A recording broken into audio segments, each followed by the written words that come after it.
Hello, folks, and welcome to the A to Z Sports Big Orange Podcast. I'm Charlie Burris, here with my co-host, my homie, A to Z sports writer, Zach Ragan.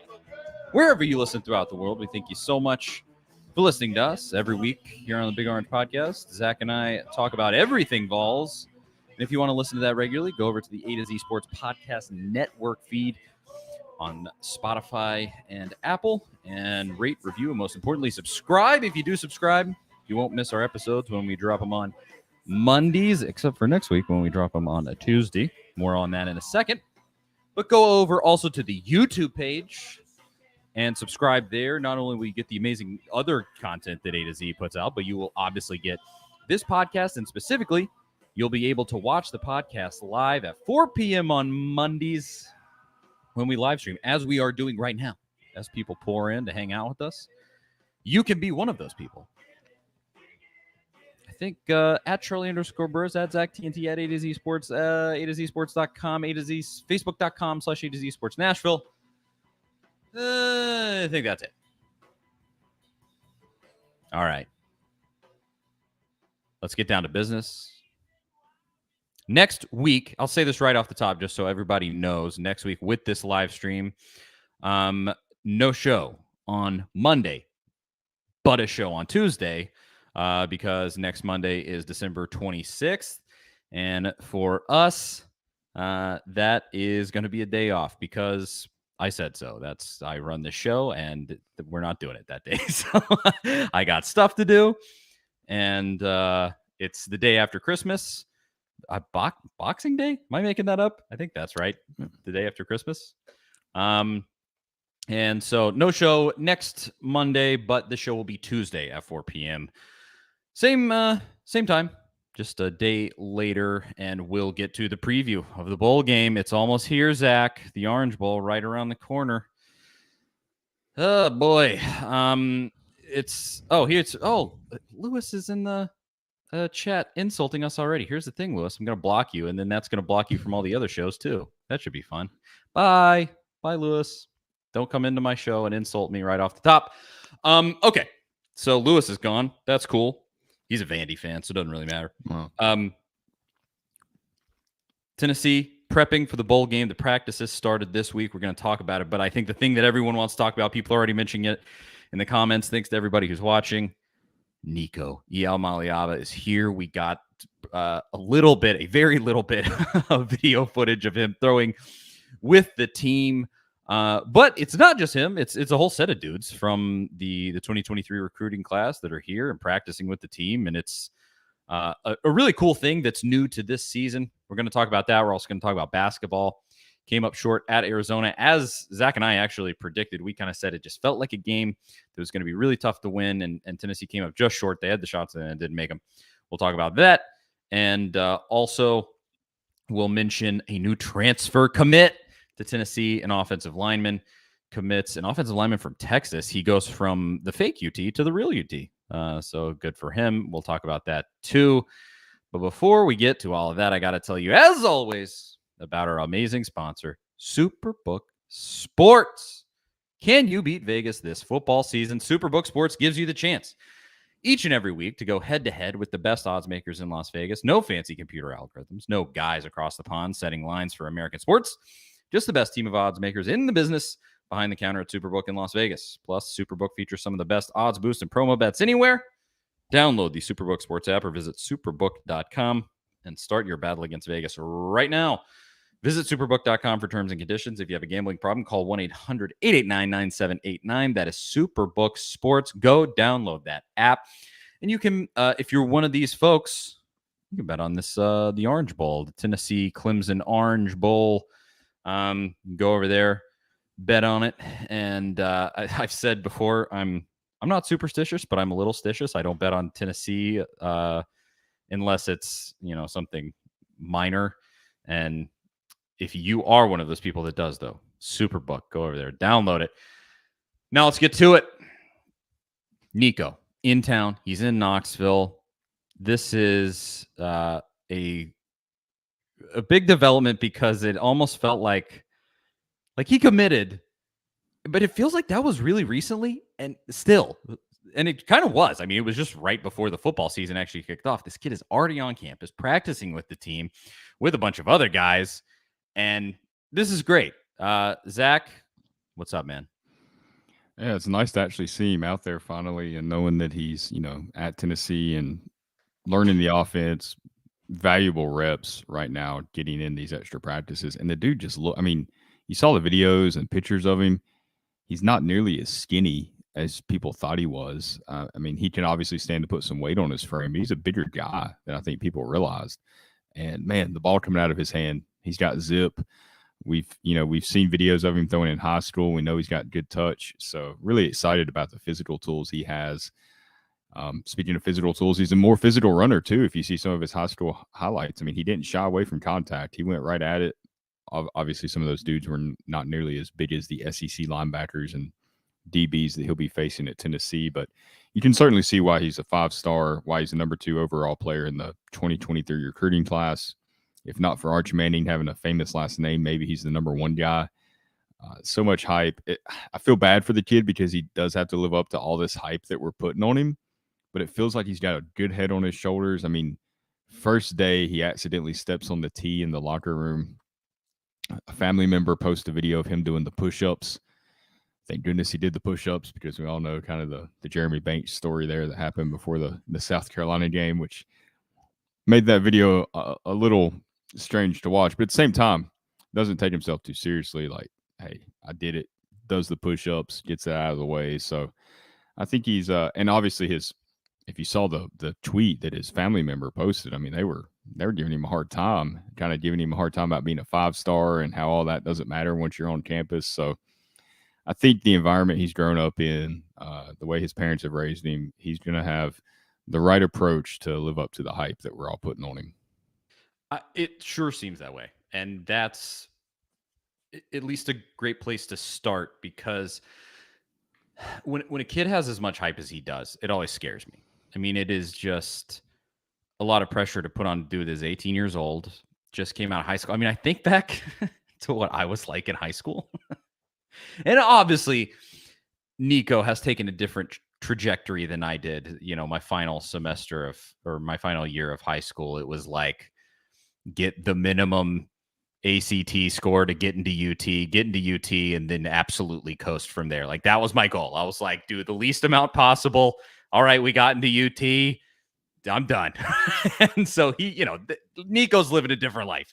He's out here doing TV appearances. He comes to Knoxville, is an immediate celebrity. People are on the street asking for his autograph, doing all these things. He's obviously been the leader of his football team and has kind of learned as far as that goes on a high school setting.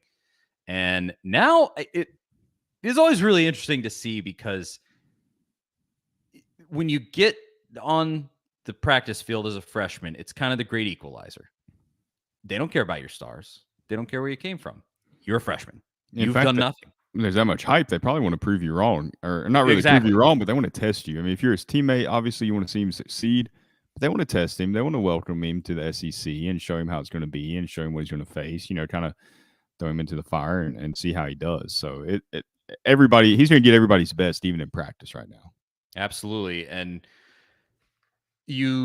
I honestly love that this is a new thing, that they can come to these bowl practices and do this because you're getting your feet wet right now at a time that's this sort of transitory, weird, like we're going to play this game that matters, but it really doesn't. And like it's really just sort of this reward for a good season that you get to go to. It's kind of like a hybrid between fall camp and game prep week, really. Exactly. Because you get to kind of see both ends of that. And before this was implemented and these new guys were allowed to go to bowl practices, it was you had to come in the spring, which is still good. You're coming in early. You get spring and you get fall camp, and that's cool. It's a lot of extra practices, but still spring is purely like we're getting set. We're learning who this team is, and it's season prep, even in the spring. And sometimes that can be overwhelming. Here, it almost feels like, it's sort of this half measure where it's like sort of spring practice, but also you're really you're prepared for a game, and they're going to get to see that. And I think that's going to be awesome. And they're getting their feet wet in a way that they wouldn't be able to before, and actually see game prep and all this stuff. I think that's awesome. And I hope that it translates into them just being that much more comfortable when spring comes along, and even more comfortable when fall ball comes along. I mean, I don't want to make some kind of prediction like, oh, it's going to make Nico be prepared to be the Vols starting quarterback come August next year. But I think it can do nothing but help outside of, God forbid somebody gets an injury or something. I think it could do nothing but help. Yeah, I don't think anybody's going to try to anoint him as the guy that should be the starter. At least not yet. I mean, maybe once you get through spring practice and maybe you hear some reports about Milton, or if Milton has a bad game in the Orange Bowl against Clemson, maybe some of those conversations happen. But even best case scenario, you looked at Trevor Lawrence a few years ago. I think it's the best example of a true freshman coming in, making an impact. He didn't start immediately. Dabo stuck with Kelly Bryant there for a little while, and that was questioned quite a bit. But I think Dabo was probably wise to not throw Lawrence out there too quickly. And Lawrence was as prepared as any true freshman quarterback we've seen. I mean, and he's playing well in the NFL right now with the franchise that hasn't been that great the last few years. So he's obviously extremely talented player. So at best, you hope Nico is another Trevor Lawrence type guy. Even Lawrence wasn't starting from day one. So I don't think anybody should try to throw that on Nico or suggest that anything's went wrong if he doesn't end up starting in 2023. Hopefully he doesn't. I mean, you hope Joe Milton has taken that next step and has an amazing year and goes off and is a high NFL draft pick. I mean, that would be the ideal scenario. And then Nico takes over as a redshirt freshman or a sophomore in 2024. I mean, that's what you want to see. But either way, like you said, it's nice to have him there, getting the practices in, getting prep, seeing how Tennessee does things. That way, when he does come back for spring, he hits the ground running. There is no getting acclimated. He's immediately getting into their, whatever they're doing in the spring, installing new offense maybe, or new style of offense, not style of offense, but, different aspects of the offense to match the personnel that they'll have next season. He can dive right into that and not have to worry about, how do I practice? Where do I go? What do I do? He's going to know all that because he's going to have these 2 weeks worth of practices for this bowl game. I think it is huge in context. Like, as I mentioned, is it going to make him ready to be that starting quarterback? I don't think so. You're talking about it there. It's such a daunting task to be a starting quarterback in the SEC. It takes a lot of prep and to get in the right mindset and to be ready for that. It just generally speaking, it takes an older guy. It just does. But I think it's hard with this offense too to just throw somebody out there. I mean, that's one thing about Joe Milton. Look, we haven't seen him start. We saw him start against Vanderbilt. That game was kind of weird because of the weather. There's lots of running. It wasn't a good game to kind of judge him off of. So people tend to judge him based off that Bowling Green and Pittsburgh game last year. I mean, he was new in that offense at the time. Him and Hendon Hooker both. They hadn't been around it a lot. The staff was new. They're all learning to work together. The situation that Joe Milton was in the beginning of 2021 is not the same situation that he'll be in this bowl game and going into next season. He's much more comfortable in the offense. He's been around this coaches. He knows what he's doing a little more. He's more confident as a leader. We heard Jacob Warren, tight end for Tennessee, say that this past week that Milton has grown as a leader tremendously, that he's just more vocal in the huddle. He's just, he's learned from Hendon Hooker. He's going to be a better leader. I think we'll see a better Joe Milton because of that. Now, obviously, the overthrows and stuff like that is still a concern. But as far as having a command of the offense and leading everybody and having everybody where they need to be, I think you're going to see a much different Milton than you did last year. And I say that to talk about Nico. It takes some time to get comfortable in this offense, and everybody's got to be on the same page. You have to build that chemistry. Part of why Hendon Hooker and Jalen Hyatt worked so well this year, almost every time Hyatt was exactly where Hooker thought he was going to be. They were always on the same page. That kind of chemistry is not built overnight. So Nico's going to have to build that too with some of the young wide receivers there at Tennessee. Yeah, and any of that just takes a while. You can't just by osmosis put that in a kid's head. Experience. You can't just give him that without him actually having the experience. And that's what this gives these young guys. Now, it's not just Nico. Let's also bring this up. I actually had you you got me a list of all of the players that are there. Some of the other big names that I think folks are excited about in this class that are here for the bowl practices. Nathan Laycock, I've heard it both ways. A wide receiver that I think a lot of people are pretty hyped about. Sham Umaroff, the coolest name in this new class that's coming in. Did you see the story about him and his recruitment with The Athletic? Put out there. I tweeted out the little photo of what they said about that. I don't think so. So it was like this kind of behind the scenes look at recruiting, and they talked about how Kirby Smart flew into his high school in a helicopter and went through this whole spiel about Kirby Smart surprising everybody, being a big deal. The helicopters landed on the football field, all this stuff, and at the very end, it's like 2023 Tennessee commit Sham Umaroff. It's like all that, Kirby, you still didn't get him. And of course, if you go back and look at that tweet, some Georgia fans in the mentions talking about how, well, Kirby didn't really want him. He's barely a top 300 player. You don't land your helicopter on the football field unless you want the guy to commit to Georgia. So you're not wasting those resources. You'll go use your time to see somebody else. So Tennessee got him over Georgia. It's like those Alabama fans with Arian Carter last week. Oh, so we didn't want him anyway. It was somebody in the comments on our YouTube video last week. I think unironically said something like, I wonder if Alabama was just chasing Arian Carter to be inconvenient to Tennessee, to like jerk around Tennessee. And I'm like, what do you think recruiting is in college football? They're going to do this. They're going to decoy recruit Arian Carter just to screw with Tennessee. What are you talking about?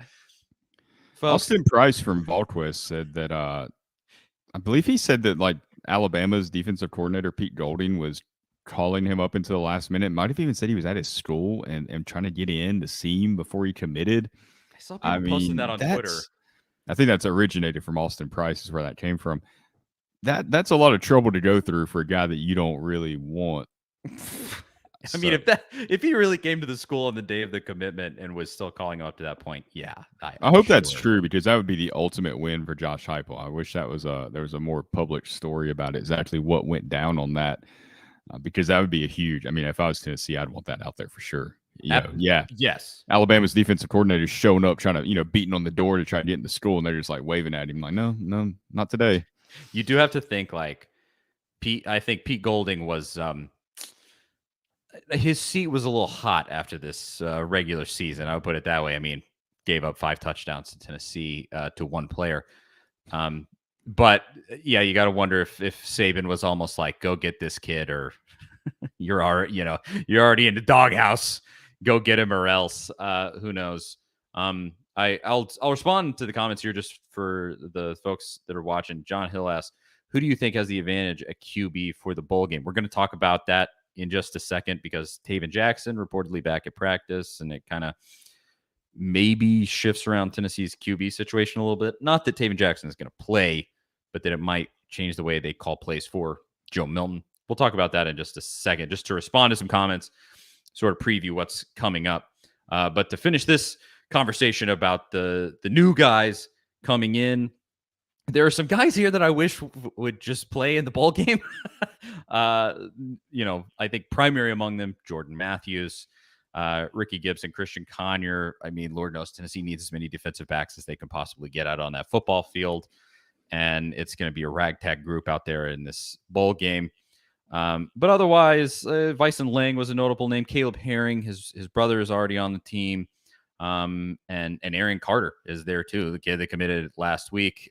Supposedly that was part of the reason why he committed, is because he was going to be able to participate in the bowl practices for Tennessee, and that was an exciting prospect for him. And so he committed, I think, earlier than he was supposed to Tennessee, so that he could be involved. So bottom line out of this discussion, I think this is excellent. Just gets these guys prepared even that much quicker. They're going to have the ground floor kind of set. Then they go into spring ball, and by the time the fall ball comes around, they'll have experienced a decent amount of practices, like a pretty good amount of time around this team in a practice setting and even in a game preparation setting. And to be able to see that before you ever even really have a second as a player on this, a real player on this roster, so to speak, like where you're eligible to play in a game. I think that's amazing. So I love this, and hopefully it just helps with the development with all these guys. But just if only, I mean, could we just get Jordan Matthews out there available? I mean, is that too much to ask that they could just add that rule in there that these guys could just go ahead and play? But with the young guys playing, Zach, anything else that you wanted to bring up about that? I just wonder how much and this isn't a huge deal, but I do wonder how it just kind of behind the scenes, how it changes your coaching approach if you're an assistant coach at Tennessee, because you're trying to mix in bowl prep, a game that, look, technically it doesn't mean anything, but Tennessee really wants to win this game. Clemson does too. Yeah. I mean, this isn't going to be a Clemson team that shows up unmotivated because they're not playing in the playoff. I mean, they have reverence for the New Year's Six bowl games. I've seen it from the way Clemson's players have talked about it. They haven't had a lot of opt-outs. Fortunately, neither has Tennessee, except for Hyatt and Tillman, which we kind of expected. They badly want to win this game, but you're also trying to acclimate these guys into your program, and you cannot coach them, or you can't expect them to be on the same page as everybody else. So you got to take a little more time with them. I don't know if it puts more responsibilities on the GAs. You've also lost an assistant coach, Alex Agolish, going to USF. He took a couple of analysts with him. That's less guys there to help out, people that were important to the program. So I do wonder kind of behind the scenes how that works, how that impacts everything. Be an interesting question maybe to ask Heupel or some of the assistants during the bowl prep week next week in Miami.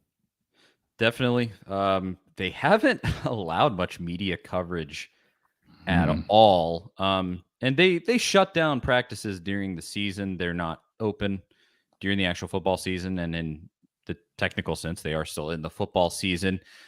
But the amount of time that they got to see these guys practice, I mean, we were taught, neither of us were able to be there for that practice session, but we've covered the team in the past, both of us, and kind of know what happens in those. And we kind of figured they maybe saw 15 minutes at most of this team with the newcomers and everything.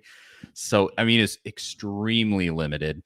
You saw like the videos that came out, they were from a bunch of different guys from different angles, but they were all of the same reps because everybody just got to see that little snippet of Nico throwing the ball, or Joe throwing the ball, or whatever it might have been. Yeah, they only opened like 3 periods at the beginning of practice, which is just stretching and a little bit of throwing that you saw. Yeah.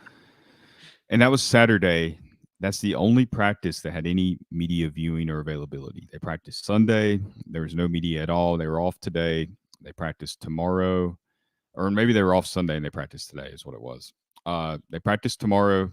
Defense coordinator Tim Banks will speak to the reporters, but there's no media viewing for the practice. There's no viewing on Wednesday or Thursday either. I think Josh Heupel will speak on Wednesday and talk about the enrollees that came in this past week, as he didn't really want to talk about them on Saturday when he spoke to the media. But they just had that one little session open, and I'm pretty confident that was so they could get some of those videos of Nico out there, let that hype build a little bit. People want to see it. I get it. I wanted to see it. So I think that's the only reason they even had that open, because like you said, during the season, they close it right at the end of fall camp. They close practices where nobody gets in.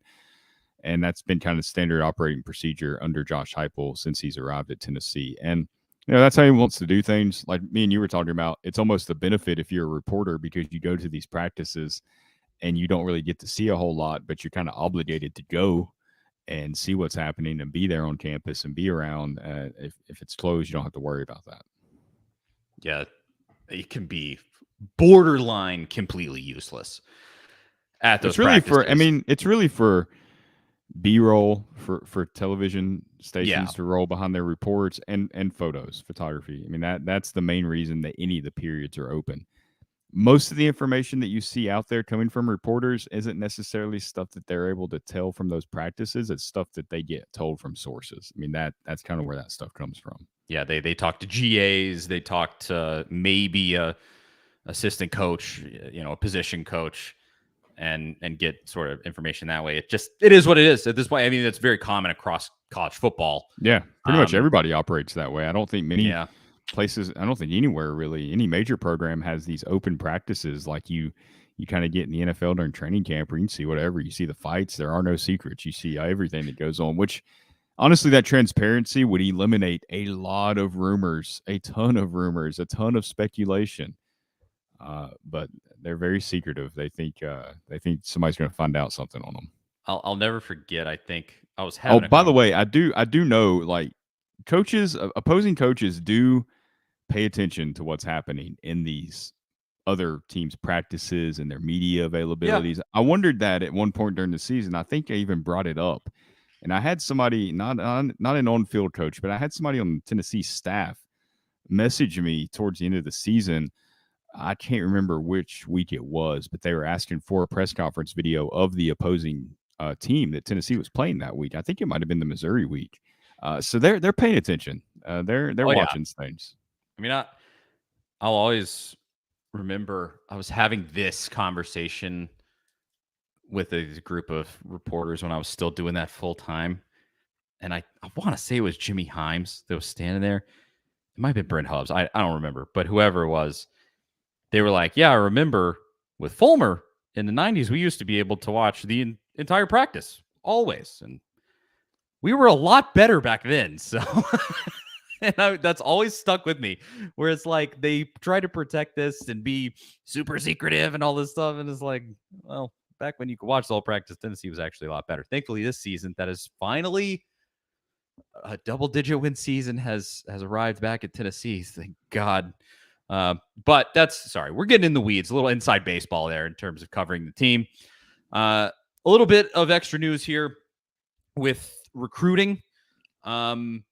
You had first a decommitment from Tennessee. Didn't love seeing this, but from the things I read and saw, this wasn't wholly unexpected. Sylvester Smith, 4-star kid, I believe from Alabama. Yeah, he's from Alabama.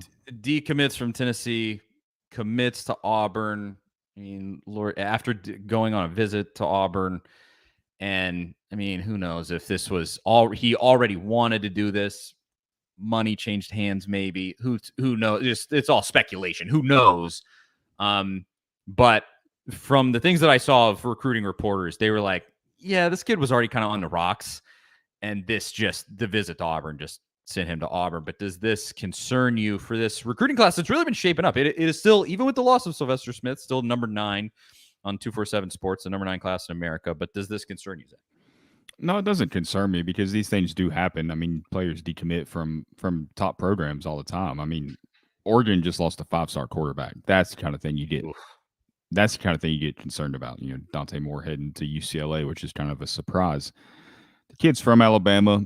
Maybe it's a situation where Brian Harsin was there when he committed, and like Hugh Freeze is there now, so he takes a second look, decides that's kind of where he wants to be. We really won't know for a couple of years if it's a big deal or not. And Tennessee fans were kind of reminded of that this weekend because I don't know if you remember 2 years ago when Kamar Wilcoxon committed to Tennessee back during the COVID summer.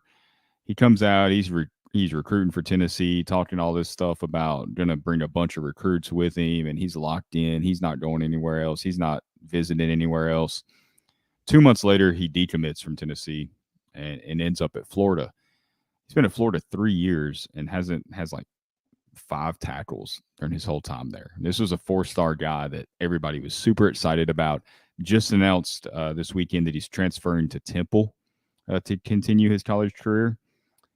You just don't know how these guys are going to pan out. You don't know. And it's hard to you don't want to get too high or too low about these commits. Like, you get excited. You obviously, the more 4-star and 5-star guys you land, the better you're going to be. The odds are in your favor that you're going to be successful. But just because it's a 4-star guy doesn't mean he's going to be great.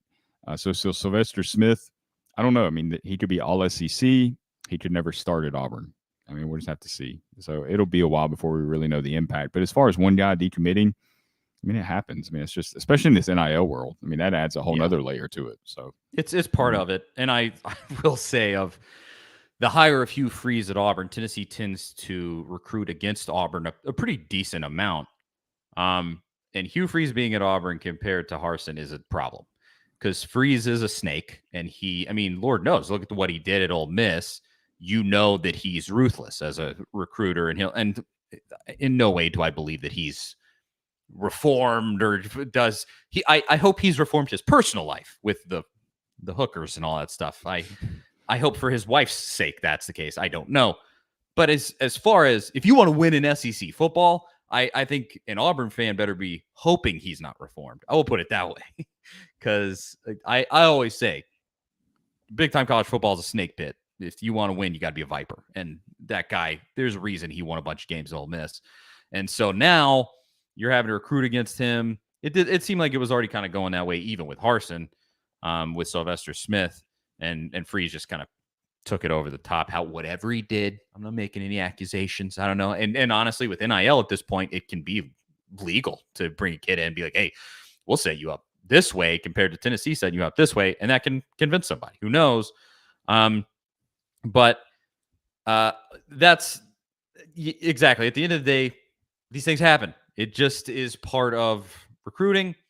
And Tennessee, you got to go out there and fill that need. Obviously at safety, it's a particularly tough loss because it's a position that you really need guys at this point.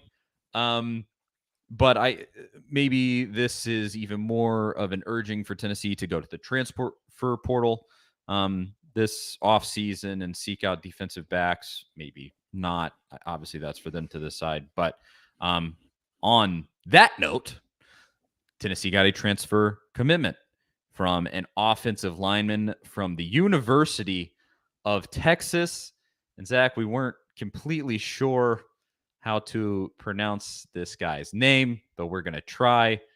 I believe Andre Carrick or Carrick, one of the two. I didn't track down somebody saying his name to try to confirm. But former four-star offensive lineman was at Texas, transfers and lands at Tennessee. I honestly think this is huge because I think he was projected to, he was projected to be Texas's starting right tackle next year. And so this may be the Darnell Wright replacement, potentially. I got to think that's probably what they're thinking here, right? Yeah, I think that's probably the case. He's the right size to play right tackle. One of the Texas insiders told 24/7 Sports that he's always thought right tackle was the best spot for him. So it seems like a match made in heaven, right? You're losing Darnell Wright to the NFL. You bring in a guy with experience. Offensive line is one of those positions where if you got the size and strength, you can be developed, you can be coached up. Glenn Ellerby has proven to be already one of the best offensive line coaches in the SEC with the job that he's done since coming to Tennessee. So it does seem like a really nice pickup. I think it puts Tennessee out of the running for the Rhode Island offensive lineman that was supposed to announce his decision on Wednesday. That Cornelius kid was one of the higher rated FCS offensive linemen in the portal, down to Tennessee, Ohio State, and Oregon. Kind of think he probably ends up at Ohio State now because Tennessee getting Carrick here. I was trying to look to see his history. Carrick's history at Texas. Third-year offensive lineman who played in 14 games with 2 starts, earned academic all Big 12 honors for the first team in 2021. Made his debut versus UTEP in 2020. He's an athletic kid that it seems like Texas kind of wanted a little more size as opposed to athleticism there. So they kind of viewed him more as maybe a tight end, maybe, where Tennessee probably views him as a tackle. We shall see. I guess Tennessee, I wouldn't call that a super position of need. I think on offensive line, I don't want to say you're set because you're losing your best offensive lineman during this offseason. But what's coming, you're keeping Cooper Mays and your left tackle spot. I assume it's just going to continue to be Crawford and Mincy, right? And you got Dane Davis kind of in the mix there too. Yeah. Not set. And the help is certainly I think needed. you definitely need a right tackle. Yes.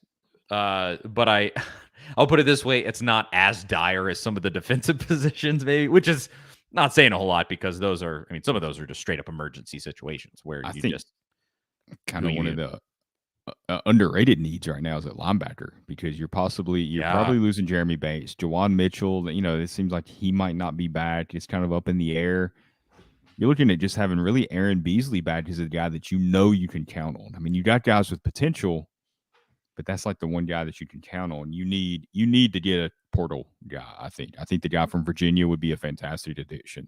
Nick Jackson, all ACC player. If you can land him, that's probably going to be an NIL deal though that you got to make happen because he led Virginia in tackles for I think 3 straight seasons.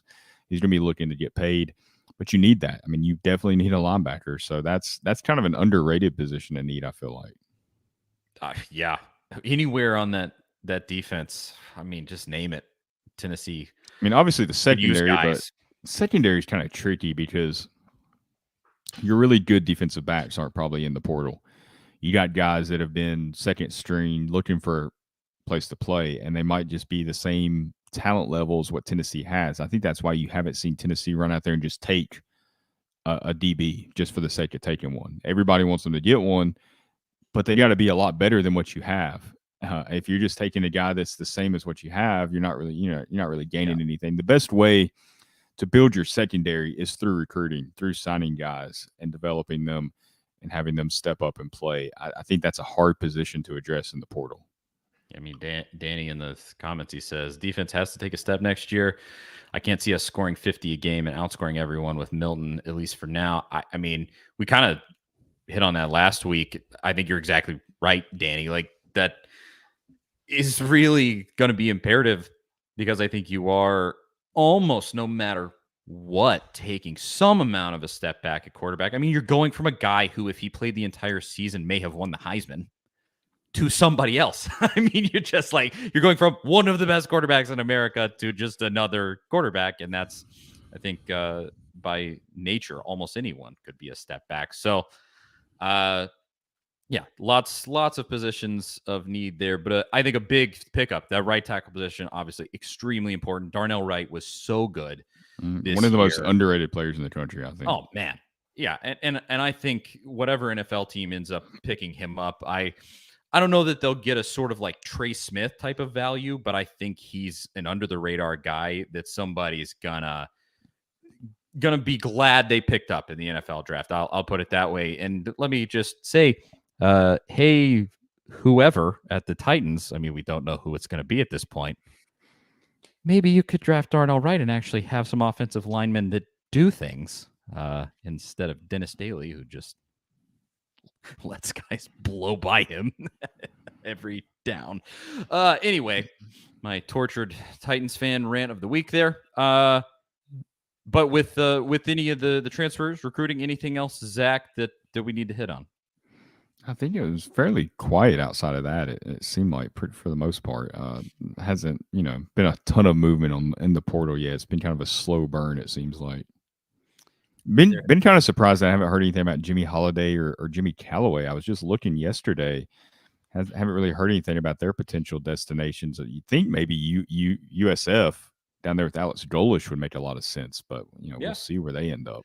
It seems like a lot of those guys, a lot of the higher profile dudes, you're not going to hear where, and not that I don't think Jimmy Holiday or they're not in that high profile set really, but like who's the kid out of Oregon, Thornton, Oh yeah, guy like that. It seems like they're going to be into next year, where you won't hear about a commitment from them until then. They're taking visits. The kid from Mississippi State too, Thomas. if you think about it, if you're one of those guys, you can kind of take the baseball free agency approach, or what we used to see in baseball free agency, where they wait until like February to sign, because the less players there are, the more need there is, the more NIL money you can get, right? So if you wait until, I think the portal closes January 15th, yeah, I believe, and then it opens again at some point in May. So if you don't sign by January, then you gotta wait till May. Well, the downside is you're not in spring practice at that point, so you're behind the curve there when it comes to learning your new offense. But there's more of a demand too because there's less players available. and you can maximize your NIL value. So, that's kind of the dance that those guys have to choose to participate in. Well, this kind of goes to that point. Danny says, I think the portal. Yeah. Do we think the portal will pick up after the bowl games? I do. Probably both ways. You probably see some guys. Yeah. I imagine Tennessee will have a couple more guys leave. I don't think there'll be anybody high profile, but I wouldn't be surprised if you see some other guys leave after the bowl game. And then, in that May spot, I think that's where I worry about a Taven Jackson. Something like that. That's usually where the quarterbacks. I think that's when. I think that's when Brian Kelly went after Jaden Daniels, might have been after spring practice, and he's like, "Oh, I need another guy." That's what happens. And I do kind of wonder if Heupel and the staff, they slow roll it now with any quarterback. They see how Milton does, even all the way through spring practice. You see who's available. Because I think, wasn't Milton a pickup? I don't remember when he committed to Heupel, but I think it was in that. It would basically have to be in that time slot because Heupel is hired in January 21, right? And so it would have to be somewhere in that. He enrolled in June of 2021, so okay. He committed at the end of spring practice, looks like. So, yeah, basically, Heupel went through spring practice.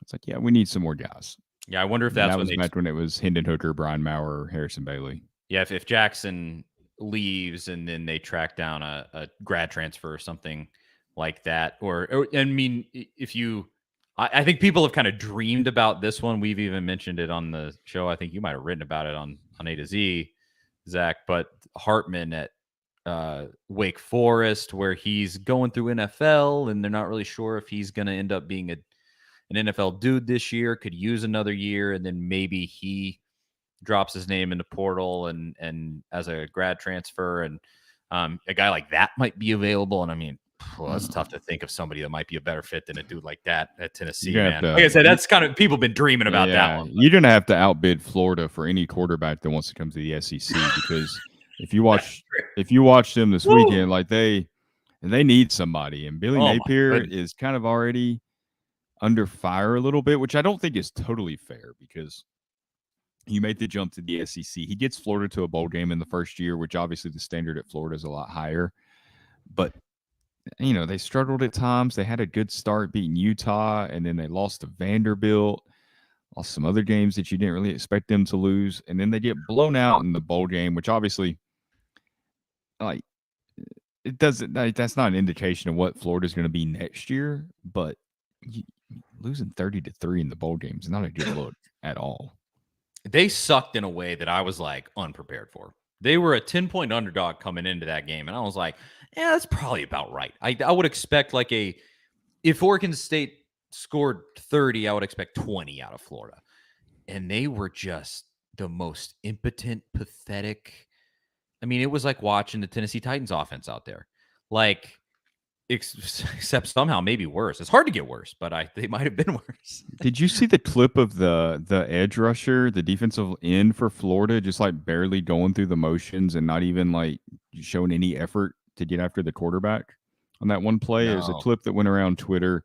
Oof. He barely even moved. And it was like 10. It was a 10-0 game at the time, so it's not like it was at the end of the game and it's 30-0, nothing like that. It's early in the game, and it was a pretty shocking lack of effort.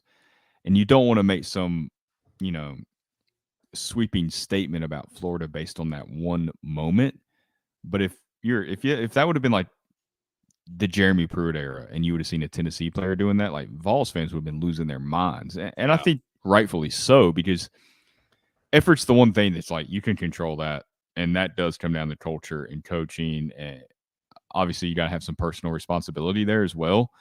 But you would think by the end of the season, you'd have weeded some of that stuff out, changed some mindsets. So that was, if you're a Florida fan, I think that's something that concerns you.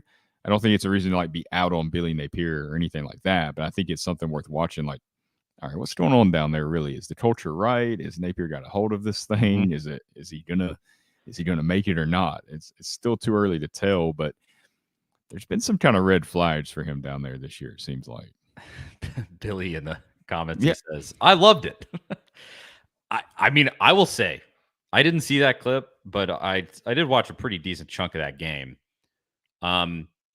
It does make my my heart raced a little bit thinking about how much Florida sucks right now, and that Tennessee just had a 10-2 season. Because here's the thing that you have to think if you're Heupel and you understand the gravitas of the history with Florida, and I'm sure he does. You lost whatever it was, 16 of the last 17 or whatever crap ass stat it was going into that game this season.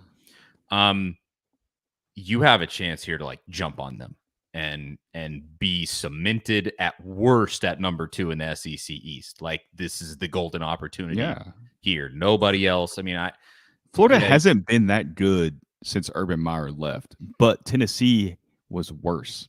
So they kind of kept Florida floating above them, and Florida's recruiting because of that never really took a major hit. Like, they were always recruiting pretty well and always had a decent amount of talent. So this is the chance. And even South Carolina being a little bit better helps there a little bit as well. But especially with Georgia doing what they're doing. LSU recruits some of the same players too, or Florida, they kind of cross over a little bit. It really is setting up where if they have another kind of tough year next year, they could go through some really rough times, because Billy Napier was a coach that when Tennessee was looking for somebody, when Pruitt was fired, we talked about him a decent amount. I remember us being very much on the fence about him. It's like, okay, he's done well at Louisiana, but what does that mean? How does that translate to the SEC? He's still a lot of unknowns there with him.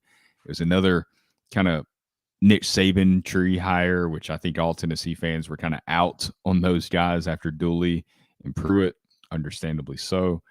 So they could, if Napier doesn't work out, you've already fired Dan Mullen after he won the SEC East, basically 2 years after he won the SEC East, or a year after he won it. Who's going to want to take that job, knowing that if you don't win a national championship, you're out the door pretty much? Their whole thing, I think Urban gave them some very skewed expectations, where they suddenly went, we're a powerhouse. And then you're beating Tennessee, like your main rival, constantly. The only people that are besting you on any regular basis, like LSU, another just total powerhouse program. And that sort of, I think that like got in their mind, and we said it this offseason, I think. I have to go back and look, but we were sort of like, this could be Florida's Butch Jones, where it like really explodes on them at the end of this whole thing if they're not careful.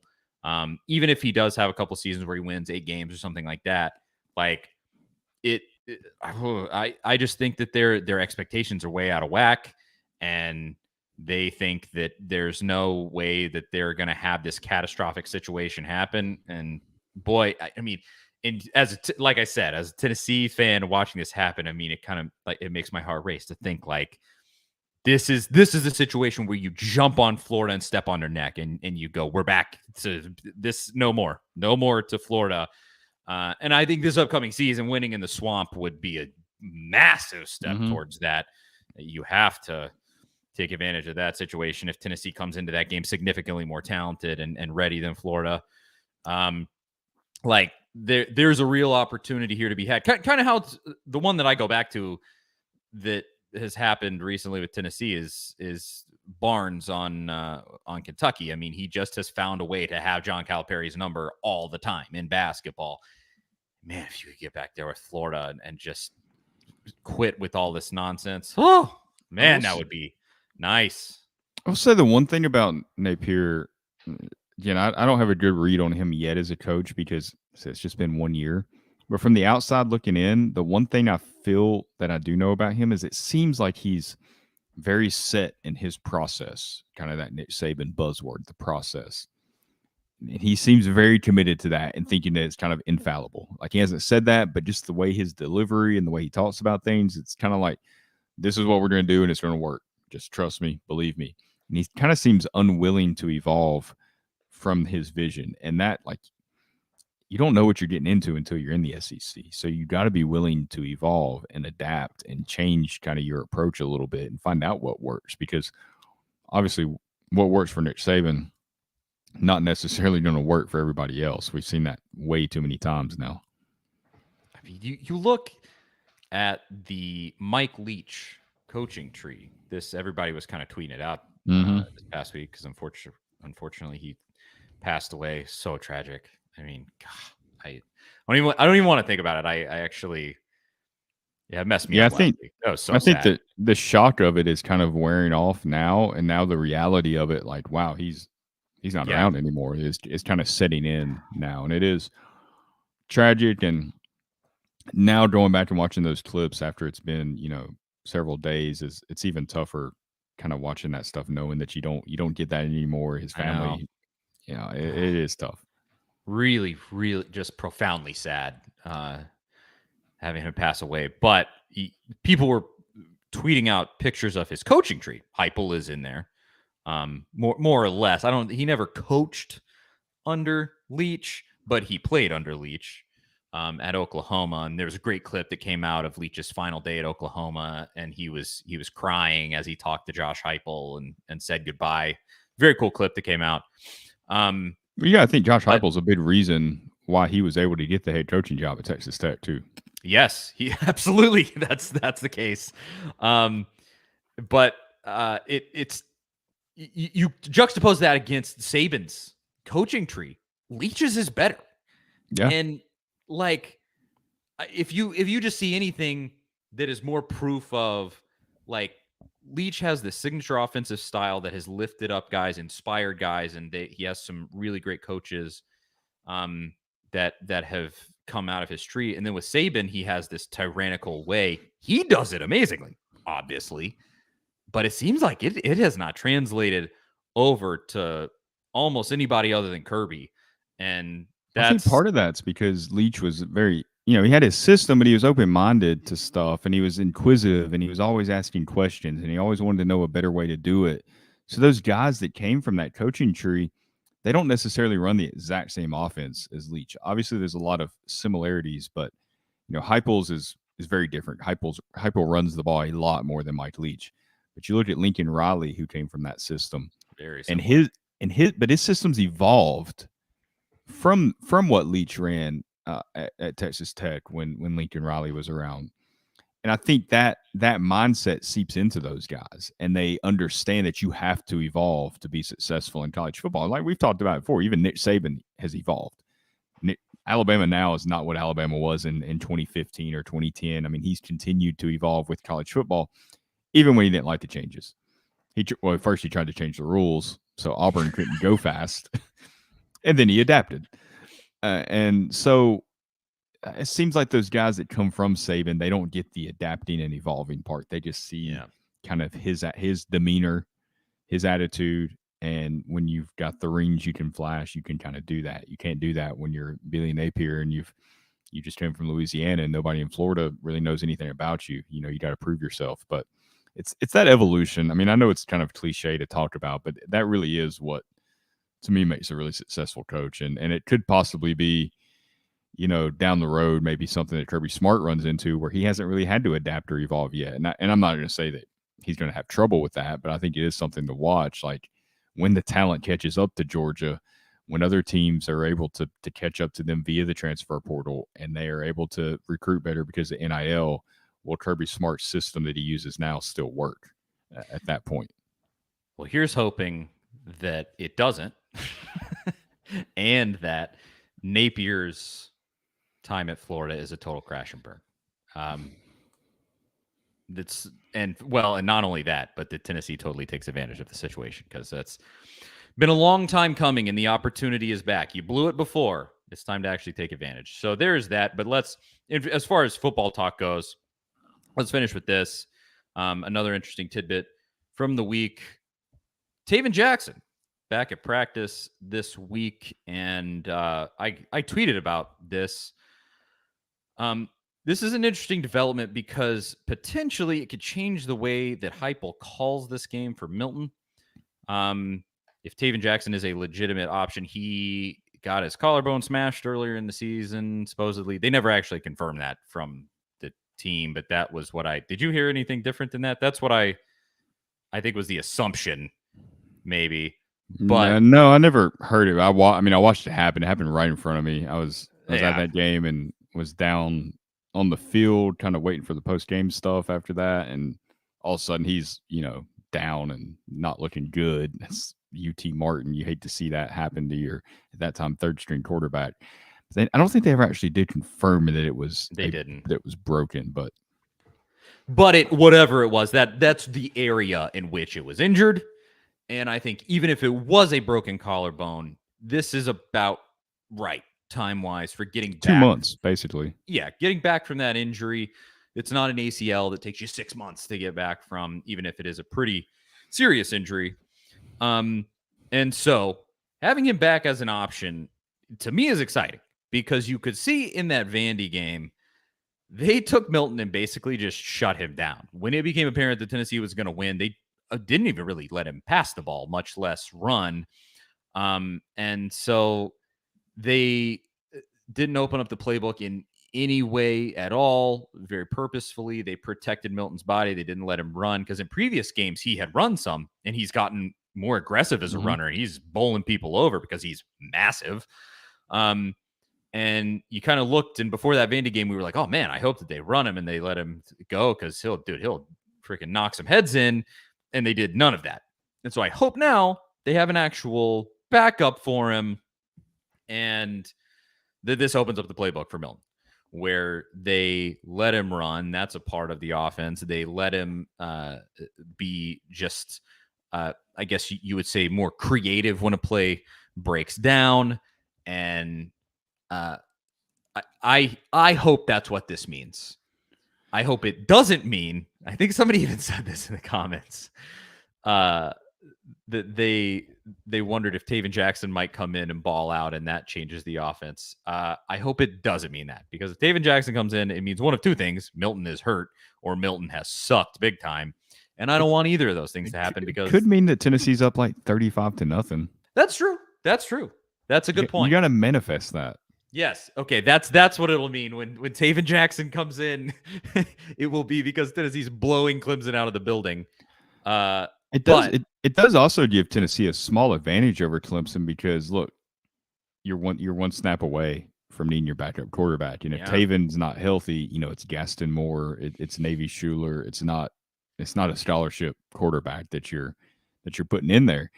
Taven's healthy. It's a guy it was a 4-star quarterback that's been in the offense since last spring, and we haven't seen him a lot, but he would be a pretty decent option on the offense.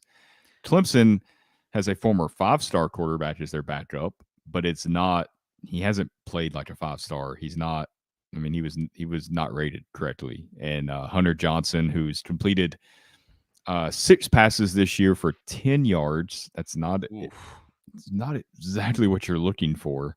With DJ gone and Cade Klubnik elevated to the starter, this is their primary backup now. And he's a guy that I'd forgot about this, and you mentioned it. He was committed to Tennessee at one point way back in 2015, back when the world was a much, much different place. A couple of presidents Obama ago. Administration was still in the White House. There was no pandemics, and it was a much different world at that time. Committed to Tennessee, decommitted, ended up at Clemson, spent a year at Clemson, transferred, set out a year, went to Northwestern for 3 years. Didn't really do anything at Northwestern. I think, 432 passing yards one year, 424 passing yards in 2021. Transfers back to Clemson, wants to be a GA, has another year of eligibility, so he rejoins the team, and here he is. He's the backup quarterback. So you got to think if it comes down to backup quarterbacks, obviously that's something very hard to predict, but you would think Tennessee has the advantage there since Hunter Johnson is basically proven to be a complete bust here. Yes, I think it was John Hall. Yeah, John Hill. In the comments, he asked, who do you think has the advantage of QB for the bowl game? We said we were going to talk about this. Here it is. Man, that's tough. That it is really tough because we've mentioned it before. You haven't seen Milton completely unleashed. There hasn't been a game where he has come in and been given complete control of this offense and just been told, let's go. And in a meaningful moment, too. Yes, because the only game he's played in full is the Vandy game and the Bowling Green game. There were 2 whole different seasons, so far apart in terms of his experience level in this offense. And so Klubnik, in the same way, I mean, he still has not played an entire game as the quarterback at Clemson, but he looked good against North Carolina. Now, North Carolina has one of the worst defenses in America this year, and so it's not saying a ton. They are one of the, I think, I would have to confirm this, I think they were one of the only defenses in America that had a worse pass defense than Tennessee. So, there's that. But I think it really comes down to, and this has been true for Tennessee all season long, can the defensive line get pressure on this quarterback? Yeah. Because I think otherwise, it almost doesn't even matter to me that Klubnik doesn't have experience. If you give these guys the throws that Tennessee's defensive backs have given up this season, he's going to throw all over you. I mean, you look back at the Florida game, at the Alabama game, at the South Carolina game, where these guys were just standing with no one within 5 yards of them. All of this space given up, or bad angles going for tackles, or bad angles on playing the ball in the air, whatever it might be. These defensive backs just can't do it. And so the defensive line has to be the hero here and get to Klubnik, because I go like, it almost doesn't even matter. Like I feel like a pretty not great 3-star could go in and throw all over these defensive backs in certain situations. So, yeah, to me, there's zero reason to like drop and play zone coverage and try to like keep everything in front of you, because like you said, Tennessee hasn't been able to stop that. If you give him time, he'll find the soft spot in the zone, they'll exploit it, and they'll throw all over Tennessee. So I think you play man coverage and you blitz him and you bring pressure consistently. He's a true freshman. He's from Texas. He played in some big games in Texas high school, playoffs and stuff down there. Those are big crowds you get. Like, he's been exposed to pressure. So I don't think the moment will be too big for him, even as a true freshman. He's almost like a sophomore now anyway. He's been through an entire season. He's played a little bit, playing the ACC championship game, and that's a pretty big moment. They're playing for a New Year's Six Bowl. That game was very important to them. But we have seen him a little bit this year in some limited action, struggle against pressure. I mean, there's the Notre Dame game. He threw a pretty bad interception when he had pressure in his face. So you can get to him and cause some bad decisions, but only if you get to him. So I don't see any benefit in sitting back and trying to confuse him with kind of this zone coverage and hoping that he doesn't see, a linebacker in the passing lane or something. I don't think Tennessee's secondary is good enough to play that type of defense and be successful. So I think you roll the dice and maybe you get beat on a big play or two.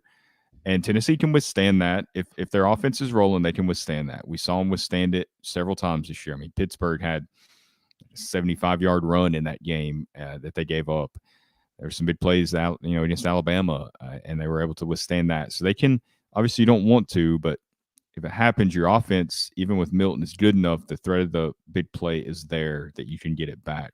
So I think it's worth it to roll the dice and just bring pressure consistently. I mean, bring it from different angles, different looks, mix it up, of course, but you got to get guys on him. So bring the extra guys.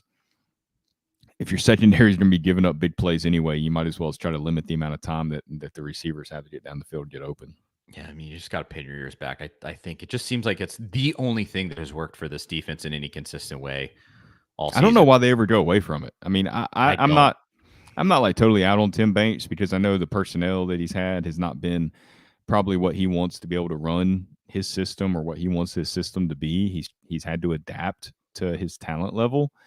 But there's still like the South Carolina game and other games, his approach, it didn't make sense. And then other games, it was great, like the Kentucky game. I mean, he defended Will Levis perfectly. I mean, they did everything perfectly that game. Executed, great calls. The LSU game, great calls. And then I said Alabama game was more just Bryce Young being Bryce Young, I think. South Carolina game, early parts of the Missouri game, it's like, what is Tennessee doing? What is Tim Banks calling here? So I don't know why they ever go away from the pressure packages. I do stand corrected, though. I did look it up. Tennessee finished the regular season at number 127 in pass defense. Out of what, 131? Out of 131, only 4 teams worse. One of those is Vandy, somehow. North Carolina is 121. So a few slots ahead of Tennessee. My apologies, North Carolina. But It makes it regardless, even funnier. Did you hear Cade Klubnik's comments about Tennessee's defense last week? I don't think so. And of course, he was very diplomatic and praised the defense and praised Tennessee's defense, but he called them a top 40 defense. And I couldn't find any metric where they were top 40. I think they were 44 or 45 in scoring defense, which is not what a lot of people go by. I mean, I like to go by it because that's the name of the game. Points. How many points did you give up? But most people prefer to go by yardage, total yards, all that kind of stuff. And obviously they were way down the list. So I don't know what metric he was using, but he's trying to build Tennessee's defense up as being a juggernaut type deal here. Yeah, so that when he throws for 400 yards, he'd be like, I threw it for 400 yards against one of the best defenses in America. Look at that. It's the thing with sports, man. You can just throw out numbers, and there's so many different websites and ways of tracking this and ranking things that nobody can really check it. So you can just say kind of whatever. It's like the Butch Jones clip last week where he's talking about going 19-3 before his last year at Tennessee. It's like there's not a single stretch that he ever went 19-3 at Tennessee. But people at Arkansas State are just like, that sounds pretty good. Yeah, sure. I can't believe they fired you.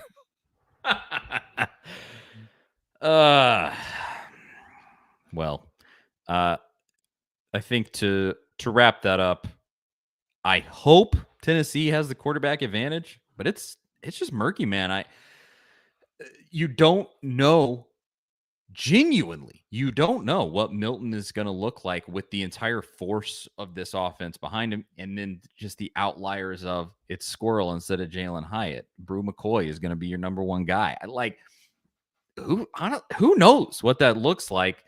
Because it could kind of go a lot of different ways, and hopefully it goes a good way for Tennessee. Yeah. So you're talking about if Milton isn't the guy and Jackson is a bust, do you start a true freshman in Nico, or do you go out and get a veteran quarterback that's proven? Well, I don't think you're going to find out if Jackson's a bust that soon until you actually see him play. I think if Milton has a really bad game against Clemson, you're probably going to see Tennessee looking for a quarterback pretty hard in the portal. But I think he's going to have to look pretty bad for that to happen, because these guys in the portal, they're going to want to start. And they know they're not going to get a guarantee that they're going to win the starting job. Not many programs are going to do that. At least not many that have established coaches and established cultures, because that stuff can come back on you really fast. So it's going to be tough to bring a guy in that has any sort of talent that's capable of starting in the SEC, because they're going to see Milton there. They know Nico's the guy. They know Taven could be a threat. So I think it's a really tricky situation for Tennessee to be in when it comes to pursuing a quarterback.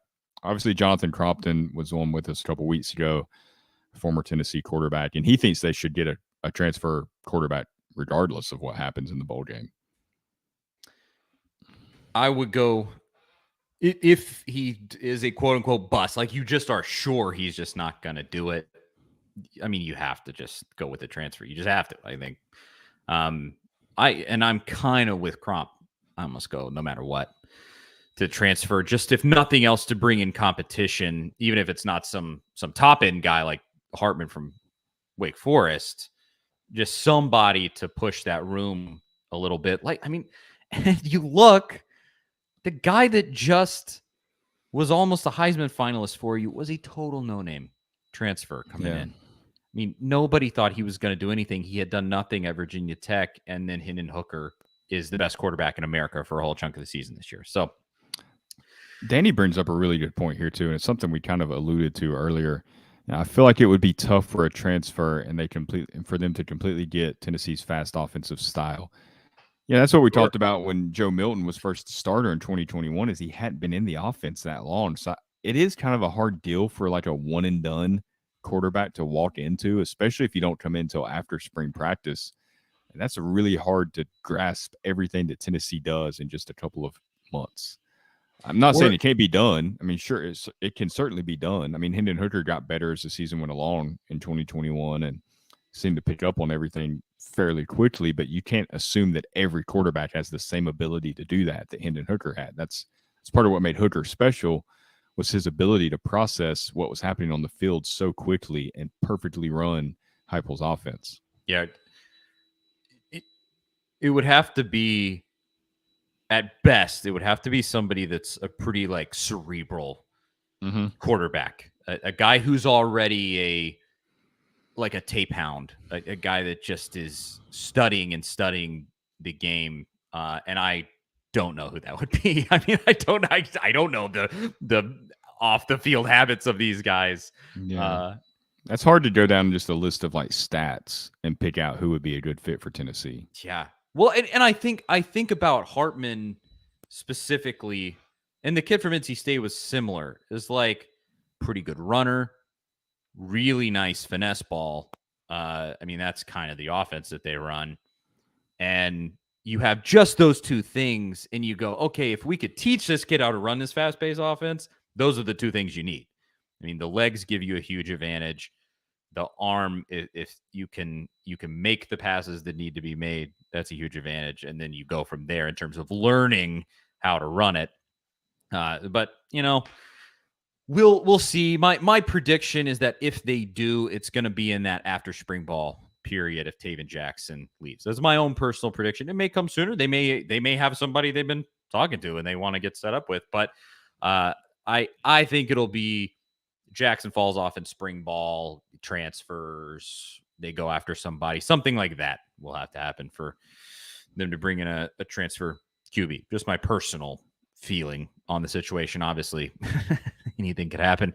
But as far as football goes, before we move to basketball to finish this episode, Zach, anything we might have missed? I think that pretty much covers it. I said not a lot happened this past week, just for the fact that there hasn't been a lot of media availability, a lot of back and forth between Clemson, Tennessee. No trash talk between the two programs so far. In fact, all the press conferences I've watched of Clemson's, they've barely even asked them about Tennessee, which is kind of odd to think about. Maybe next week, with it actually being the game week, that'll change a little bit, because I'd be interested to see what Dabo says, because as much as he's kind of sucked up to Tennessee a little bit after his flipping burgers comments, he's still got that in him where he makes these little snide, passive-aggressive comments. He even made it about his own player, Miles Murphy, that opted out, where he kind of said, you got to agree to disagree, but you still love him. And it's like, boy, the dude's going to the NFL, to take care of himself and his family. Like, you got to support that if you're Dabo. You just have to. And in his own way, he still was like, yeah, I love him, but he still wanted to make it like known, hey, I don't like that he's doing this. God, Dabo's just the worst. Yes. I do kind of get the feeling that Clemson fans, I don't know how the team feels, but the fans think they're gonna walk in and like beat Tennessee's head in. I really think they are assuming it's gonna be the North Carolina game again, where they're like, well, North Carolina and they had the great quarterback, but we have our defense and we're gonna, And I've just seen they've commented on some of our YouTube videos too. And they've been like, oh, Joe Milton will be your excuse when Clemson beats you by 40. I'm like, I'm not sure I'd be so quick to think that, especially if Milton picks the offense up the way that Tennessee needs him to. Yeah, Clemson could have lost several games this year, too. I mean, I know obviously Tennessee and the Alabama game was close, and Pittsburgh game, and people have suggested like Tennessee could have easily went 8-4. I mean, that's true of a lot of programs. Everybody plays close games every year. Even Georgia played a couple of games that were closer than expected this year. But Clemson almost lost to Wake Forest. They had some moments where they really should have lost to Wake Forest. Had some moments where they didn't look too hot. So I think Clemson fans probably have a little bit of a big head because of what's happened in the past there. And they don't quite have the same talent as those championship teams that we saw a few years ago. They specifically the wide receiver position. They've really been one of the sort of wide receiver places, and they do not have that right now. So we shall see. We'll preview that game next week. I'll leave that as a preview for next week. Again, it's going to be Tuesday. Wide receivers will be fun to talk about. Mm-hmm. And they're not. Yeah, the offenses in this game in general are, to me, the most compelling topic out of the whole thing. Obviously, I think that's going to be true for most people. But that will be next Tuesday. Again, day after Christmas Day is next Monday, so we're going to flip it over to the Tuesday. I forgot that I had this set up for when I was going to say that. For when I was going to announce that we're not having the show next Monday, it's going to be next Tuesday. I was going to play this clip where I would go, I know. If you want it on Monday, that's too bad. But here's the thing. I'm not going to. So quit asking. Yeah, that's set, and I forgot to use it. So I had to bring it back around there. Tennessee basketball to finish this episode. We'll make it quick, maybe, probably not. They drop the game to Arizona in the super late. The game started at 10:30 on Saturday night. This game was tough because it felt like Tennessee was going to steal it at the end there, and just the shots did not fall. They were fighting the home crowd. They were fighting an extremely good Arizona team, and then they were fighting an extremely good Arizona team that was also getting a home whistle from the refs. As far as the refs go, I mean, you got a really favorable whistle last year in Thompson Bowling Arena. And so I don't want to say it's tit for tat. The refs should call the game correctly. That would be the best thing. And the fact that they don't is just such an annoying part of college basketball, but it is what it is. I love the sport regardless. But they were getting every call. I mean, especially at the end there, where just one of the most egregious missed calls you will ever see right at the end of that game that would have made a big difference. But neither here nor there.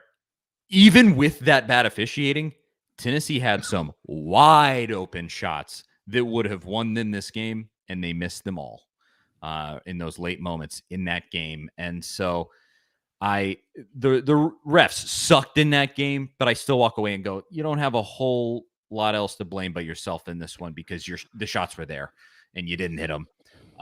So with that said, I'm not taking this one hard. You lost to one of the best teams in America on their home floor while they were getting a home whistle. I don't think that anybody's writing this team off at this point, but it's a frustrating loss, while I also walk away and go, it is what it is. Let's get to conference play and win those games, Yeah, I don't. Obviously, you want to win. You want to win every game. There are no moral victories in sports, especially college sports. Like you said, it's a away game. You're playing a really good team on the road. It's a late game, regardless of where how early Tennessee went out there. Their bodies still think it's 10:30, while Arizona thinks it's 7:30. Like, that is a factor, and it's not an excuse. It's just life, and you got to overcome that and win the game. I mean, Arizona had to deal with it last year, and they weren't able to get it done. On the road, tough environment, really good team. They'll be a threat to make the Final Four. The officials, obviously, a lot of missed calls. Definitely one-sided. If you put neutral court, officials making everything down the middle, Tennessee probably wins the game. So I don't think that there's much you can be upset about. I don't get too high or too low with any college basketball win or loss. I mean, even when you win, you beat Kansas, it's not okay, this team's going to the Final Four. But then you lose this game, it's not okay, this team has no chance. Like, I just look at it. It is what it is. You're still a good team. It's not like you got blown out. You had chances, like you said, to win the game. So it's right there. You just got to play a little bit better next time, and maybe the shots fall and you come away with the win. As long as you're not getting blown out, there's not that much to take away from it. I think the much bigger storyline coming out of this game is Rick Barnes and his comments about Uros Plavsic after the game. I mean, how did you feel about that? Because, Barnes has had this reputation for calling out guys. Never been afraid to do it, but it's nothing that he's going to tell you that to your face. I mean, he's going to tell his players to their face before he ever says a word to the media. It's not like he's going out there and just throwing them under the bus, and they're like, well, what's that about? Why didn't you talk to me about that? Now, they might not like it, but it's not like he's running from it or doing it passive aggressively through the media. I mean, he is going to tell you to your face how he feels, and it's like mixed reaction from that. I thought most of the reaction was pretty positive because a lot of the fans felt the same way. Then there were a lot of comments about, that's not the way to handle that. Handle it in private. Don't air it out in the media like that. How did you take it? It was pretty classic Rick Barnes stuff. He's done that a lot his entire career. I mean, he just will come in and just be like, we suck today. This guy in particular was bad. We needed to rebound the basketball, and he failed at that, and he'll just say stuff like that in press conferences. He's done it the entire time I've covered that team, super blunt when it comes to stuff like that. This one, I think, is, I mean, yeah, I tend to agree to a point. So Euros obviously goes over the line. I mean, in this game, he got a super unnecessary technical foul that was really stupid. And he shouldn't have done that, and it was dumb. He also, in games, he'll jaw at guys that he just shouldn't. Like, he's a great enforcer out there, and he's really pretty solid on defense. He could be a better rebounder, but he cannot score the basketball. And you just look at some of these situations he gets himself in, and you just go like, look, man, you scored 4 points tonight, and you're jawing at a guy that just laid 30 on you. What are you doing? Like, it was kind of the Kamal Hadden approach. It's been a little Kamal Hadden-ish at times. Yes. In Kamal Hadden in that South Carolina game, trying to jaw while that defense is getting their teeth kicked in. Thankfully, the basketball team doesn't do that all too often. They win most of their games. I think they only lost 6 last year or something out of the entire season. But like his that's what Rick called him. I think he said his antics here. They get tiresome when they go over the top, but I love them at other times, because if one of his teammates is getting pushed around, he'll come to their defense. Yeah, he's ready to get the fisticuffs. Sometimes it seems like he's just that guy, and he's 7'2". So it's like, if he comes over to you and is like, hey, let's go, most basketball players can be like, oh, okay, no, thank you, sir. So he's good in that role, but he doesn't know when to stop. Oh, like Rick said, it hurts the team, and that's the problem. Exactly. He doesn't know when to stop, and you gotta send a message there. And maybe that's the only way the message gets through. When you're publicly held accountable like that. Maybe Rick thinks that's the only way it can happen. Maybe they've had this conversation a few times before it got to this point. I mean, that's possible too. But when it's out there publicly, people are seeing it. I mean, everybody's seen that video. It's 80-some thousand views. Like, everybody knows now. Like, Rick called out Euros. I mean, you got to respond. Yeah. Otherwise, people are gonna be like, you know what, Rick's right.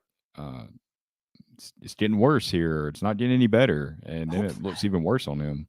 And I hope he does respond, because Euro has moments that I go like, man, this dude, if he would really set his mind to working on post moves and becoming a finesse guy, it's right there.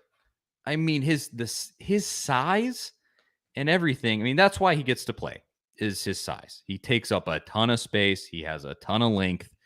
And he's incredibly helpful on defense. He fills a need that Tennessee doesn't have anywhere else on their roster. And so he's great in that way, but he can't score the basketball. If he could score the basketball, he'd be one of the best big men in America, the way that he plays defense. And it kills me, because I want him to see it. I want to see him reach that potential. So hopefully it's a wake-up call, and he'll respond.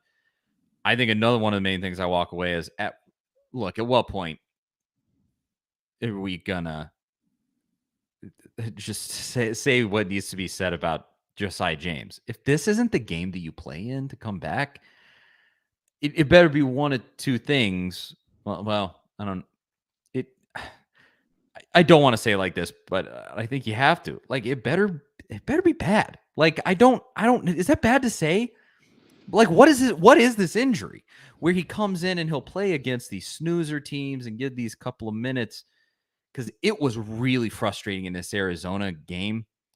They were running this stupid play over and over and over again, where Tubelis and the other big man, they would set picks at the top of the key and then roll down to the basket, and they would just throw the ball right over the top, catch it, lay the ball up, slam the ball, draw a foul, whatever it might be. It just gave them a perfect setup under the basket where we let them get too deep right on the block, and they could make a play. And I look at Josiah Jordan-James. He's the best defender we have. He's one of the best shooters we have. And I just went, oh, if he was in this game with his length and his basketball IQ, that's the guy that stops this play. And he's not there. And for what? Is this a serious injury? Is it not, where he comes in and plays gingerly for a few minutes? But then we hear the reports that they've done scans of the knee and they're not seeing damage, but he's still feeling that he can't play on it. And I just go, oh, you playing maybe could have been a win against Arizona at Arizona for a top 10 win. And you're not in the game. And I don't want to get mad at a kid. He needs to protect himself. He does. And I don't want it to be like I'm probably making it sound here. But I do go like, let's talk about how serious this knee injury is if it's this serious, because you're sitting out of top 10 matchups that would be incredible resume builders. And there are moments in the game where I go, there's Josiah's spot right there. He would have been the guy to help there, and he's not there. And I mean, especially in a time where Vescovi with this shoulder or whatever, he's in a big time slump. And you just think, man, Josiah is the guy that might step up in his stead when he's struggling or something like that. That's tough. And I wonder if they're like saving him for conference play or what. But if we get into conference play here and he's still not playing, I mean, do we need to start talking about like a medical red shirt? Like, what are we talking about here? I don't know. Yeah, I mean, they're fair questions for sure. I mean, you think maybe you're trying to get healthy for March and the tournament, and you don't want to push it right now. And I would understand that, but also, like, there is no real reason for the injury, or nobody really is certain what's going on. So you don't know how long it's going to take to get better, or is he making it worse by trying to play? You don't really know the answer to that. At the same time, you can't assume you're going to be in the tournament. I mean, you're sitting at 9-2. Yeah. You're in a good spot, obviously, but you lose, like, go through a stretch, you lose 6 out of 10 or something. All of a sudden, games start getting a lot more important, and you don't have that win against Arizona in December that maybe if he plays, you do have to kind of prop that resume up a little bit. So I don't think you can assume that you're just going to be there in March, even though it obviously that shouldn't even be a question this season. But look, things can get out of hand really, really quickly, especially if injuries start mounting. So yeah, I mean, it's a fair question, and unfortunately, there's no good answer right now. It's just one of those things that we have to watch the rest of the season, see how it unfolds, and if he's able to come back and make an impact. Certainly, if he's not, you're going to miss his defense in the tournament, and it's hard to imagine Tennessee going very deep in the tournament without him there, because that's when you really need him.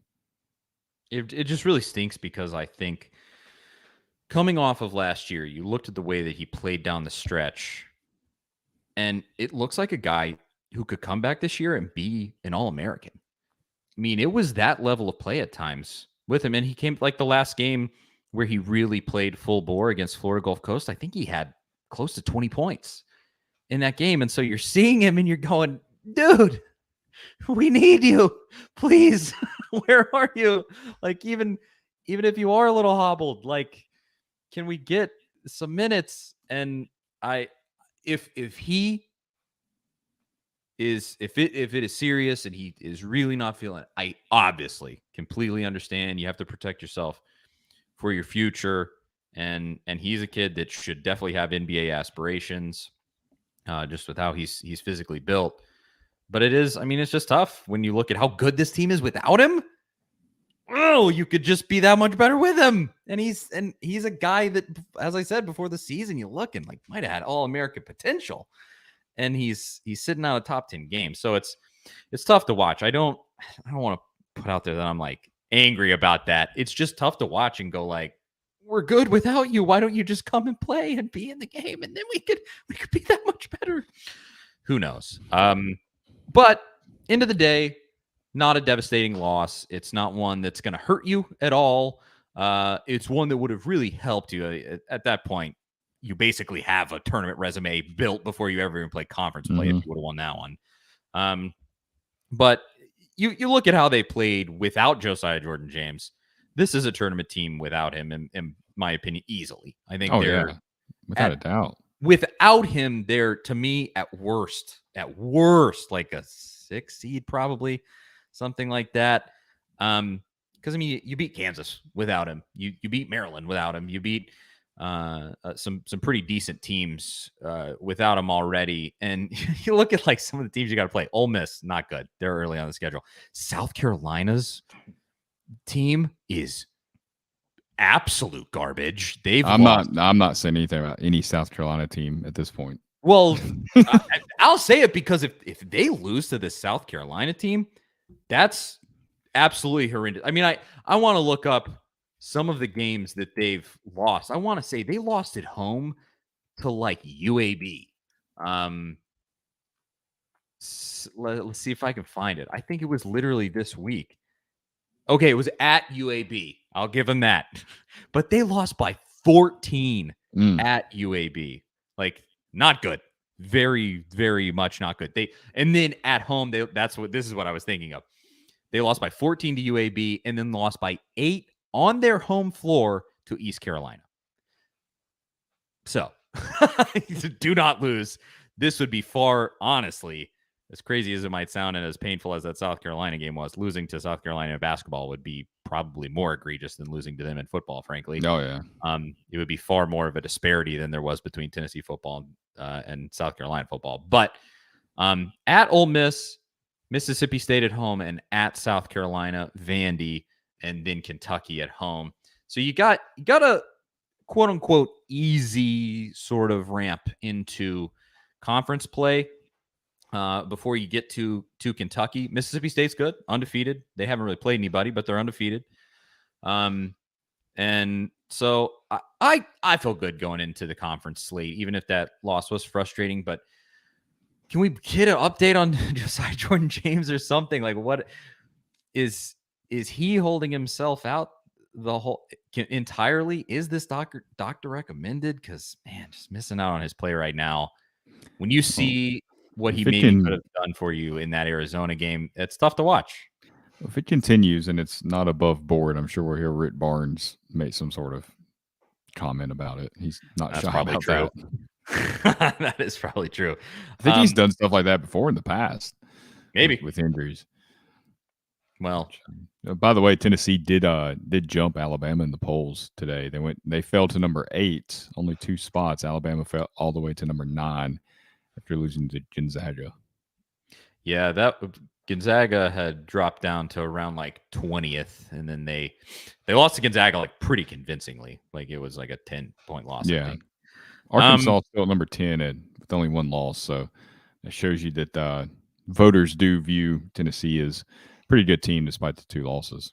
And Arkansas lost one of their best players, not their best player, but one of their best players for the season. Unfortunately, I think he tore his ACL. But I don't think now is the time to get too in the weeds about SEC basketball, because I don't even think the SEC slate doesn't even start for another. Is it next week? Oh, dang it! I just had it up and I went off of it. Let's see. It starts at Ole Miss on December 28th, so it is before the new year. You play in between Christmas and New Year. We will talk about that then next Tuesday when our show is at 4 p.m. Eastern time. Join us back here then. I'm Charlie Burris. That's Zach Ragan, and I'll say this now. Everybody go and have yourself a Merry Christmas. I will do my best. I'm sure Zach will too, to do the same. Any big plans for Christmas, Zach? You going to go to Paris like the McAllisters in Home Alone? I assume you're big time like that. No, not this year. Will be the same tradition as every other year of my life with just family around here. That's about it. That is the same for me. Continuing to see other family and, it's just lots of family. We did have this weird situation. Is this not kosher, Zach? I'll ask your opinion. So Allison's sister, my wife's sister, has to go with her husband's family and won't be there until Christmas Day, late in the day. And so Christmas Day, we're going to go out to lunch to eat and I don't think I've ever done that in my life. Is when we had to like find a restaurant that would be open, but we're what's essentially open? killing time until she can get there. So I was like, should I feel bad that I'm like making people work on Christmas? But They'd also be working either way. Exactly. So I don't know. It feels weird because I've never done it, but we'll. I've never done that either. I have Judge got me if you want to, I guess. I have got food before on Christmas Day, like at a place that was open when there was like a gap in between where I was supposed to be, like a weird gap, and you need to eat type deal. Like you saw one family in the morning, you got later in the day. I've done that, but I've never actually sat down and ate in a restaurant on Christmas Day. Neither have I. And Thanksgiving the same way. I never have. So when I did this do it on came- Thanksgiving one time because I used to. My grandparents were out of town, and we went to see them, and had to drive back. It was a several-hour drive, and got back kind of later in the day. Just wanted to get something to eat, and I believe there was like a Mexican restaurant or something that was open, and we went and ate there. Well, this one we had to. It's in a hotel, since a hotel is like 24/7, 365. Yeah, they had to be open that day. So that's I'd say the only other option might be to like buy a ticket and go to the airport, because all that'll be open, I'm sure. That's now okay. So I have done that. So I've flown on Christmas Day before. Oh, really? One of how weird, is that? Weird story. I've experienced 2 actual snowy Christmases in my entire life. One of them was in 2020, with the first one ever in Knoxville. The other, we flew on Christmas Day to my family's house in Dallas, Texas, and they had a blizzard there. Oh, wow. In Dallas, Texas. One of the only 2 that I've ever, and it was on Christmas Day. Anywho, I think that's going to be it. Zach, another good show in the books. I think we're losing people here. They're just, I don't care about his. we're just having eating friendly plans. conversation. Yeah. This is what you don't see before and after the show. Yes, this is literally what we do. Yep. Charlie Burris, Zach Ragan. This has been the A to Z Sports Big Orange Podcast. Thank you to everybody who is watching. Merry Christmas to one and to all. Enjoy it. We will be back on Tuesday at 4 p.m. on the 27th to talk about the bowl game. We'll see all y'all for that one. Come back and join us. And then obviously we'll have game day, the same game day coverage that I have with me and Jonathan Crompton and hopefully special guests and everything. We're getting it all together at halftime post game of the bowl game. I think that's it. Charlie Burris, Zach Ragan, A to Z Sports Big Orange Podcast. We'll talk to y'all next week. See you guys later.